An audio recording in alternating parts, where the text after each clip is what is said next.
Oh shit, are we rolling? We're live right now? Oh fuck. Sorry about that. Breaking news tonight.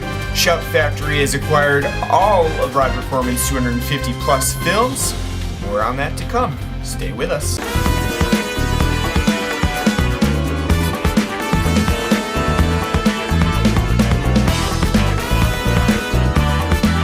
Thanks for tuning in for the first episode of Cultsploitation special news bulletin program.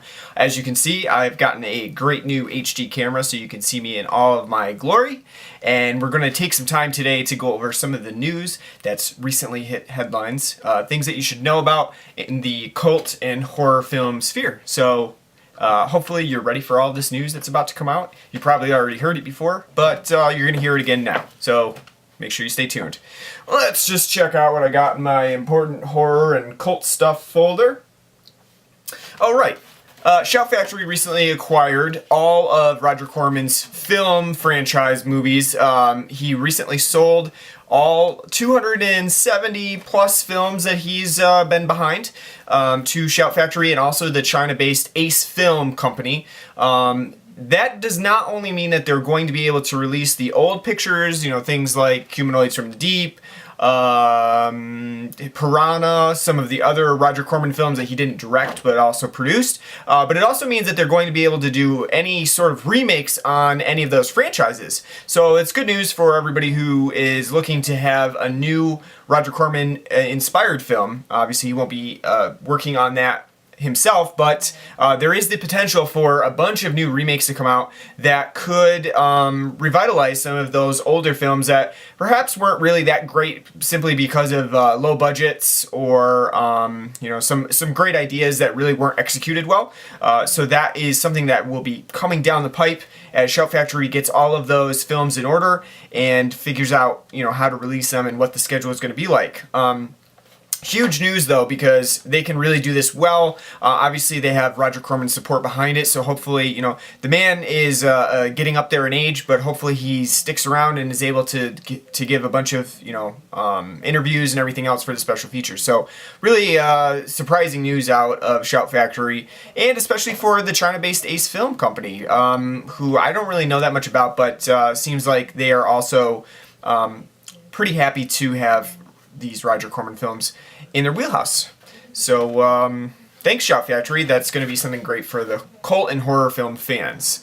Taking a look at what else we've got on here, and obviously I'm not really referring to my super top secret important horror stuff because this is a Cultsploitation website and we do cult films as well, so I can't just refer to the horror stuff. We got to do other stuff as well. I recently got a press release from this company, Turbine Media Group, who is releasing John Landis's first out-of-print film, which is the cult comedy Schlock. And that's getting a Blu-ray premiere on April 27th, 2018. So I don't really know much about, first of all, I don't know much about Schlock at all, besides the fact that it was directed by John Landis and it's his first film, and obviously any fans of John Landis will be happy to hear that this is now finally available in print for Blu-ray.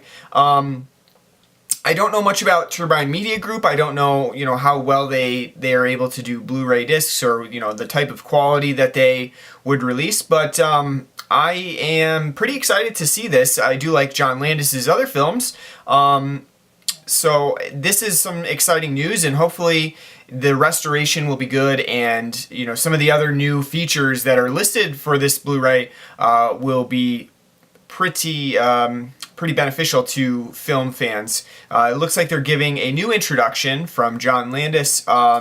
They also have an interview, which is about 41 minutes long with John Landis. Not just the introduction, but also an interview with him about the film.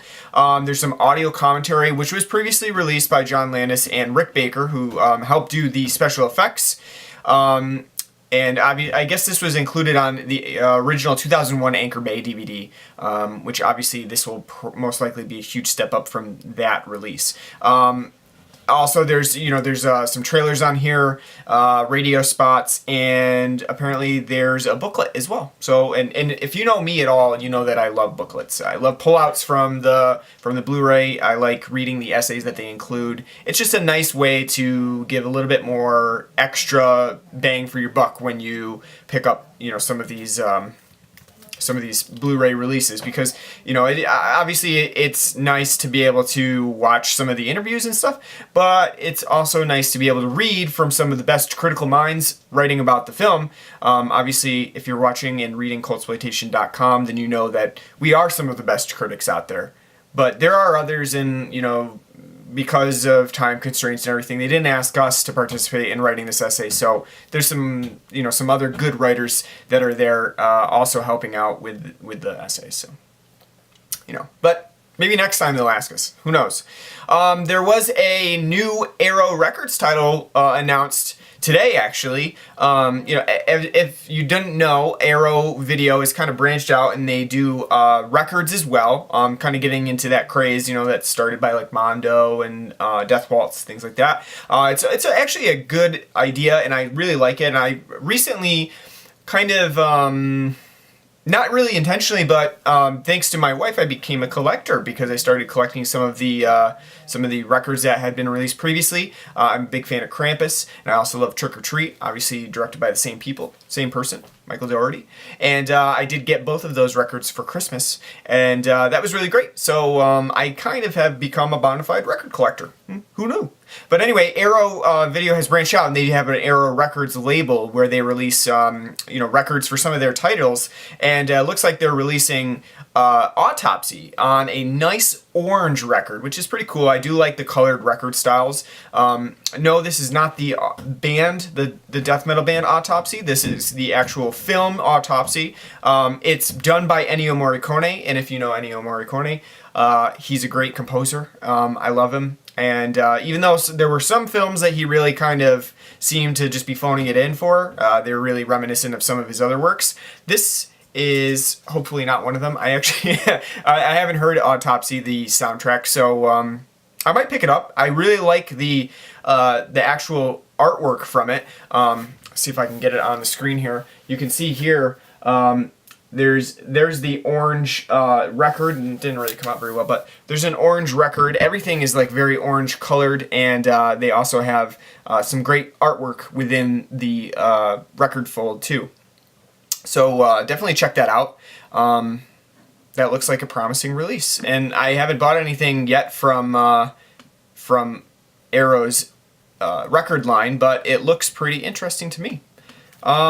Other than that, I don't have much other news today, but we do hope to make this into sort of a running theme for Cultsploitation, and hopefully you enjoy some of our witty news. We try to put a little spin on it, make it a little bit funnier, something that's useful for you to watch rather than just watching people shop for their Blu-rays that they don't buy or something like that. But hopefully you find this worthwhile, and I'm going to go let my cat out of my room now because I feel like she's clawed through the door already. And if you haven't seen the new Pet Sematary documentary that Michael has recently reviewed, yeah, she pretty much looks like that now. So I'm going to go save her.